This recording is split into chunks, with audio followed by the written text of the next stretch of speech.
Road భద్రత మాసోత్సవాల్లో భాగంగా RTC వారు నిర్వహించిన ఈ కార్యక్రమంలో సిద్ధార్థ స్కూల్ నుండి పిల్లలు వచ్చి ర్యాలీగా రోడ్డు భద్రత గురించి డ్రైవర్ డేగా కండక్ట్ చేస్తున్నారు.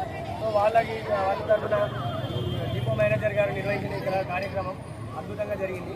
అండ్ వీళ్ళ ద్వారా వచ్చిన మెసేజ్ అనేది ప్రతి ఒక్కరూ దాన్ని గమనించి ట్రాఫిక్ నిబంధనలు పాటిస్తూ యాక్సిడెంట్ రహిత దేశంగా తక్కువ మనకి ఎలాంటి యాక్సిడెంట్ ప్రమాదాలు తక్కువగా జరిగే విధంగా వాటిని తగ్గించే విధంగా అందరూ ప్రతి ఒక్కరూ మనకి పాటుపడాలని, ట్రాఫిక్ నియమాలు నిబంధనలు పాటించాలని, ప్రతి ఒక్కరూ మంచి బాధ్యత గల పౌరులుగా ట్రాఫిక్ నిబంధనలు పాటిస్తూ దేశాన్ని మన పేరును మంచి ఇలాంటి కార్యక్రమాలు ఇక ముందు ఇంకా నడిపిస్తూ మన దేశాన్ని గర్వపడే స్థాయికి తీసుకెళ్లాలని.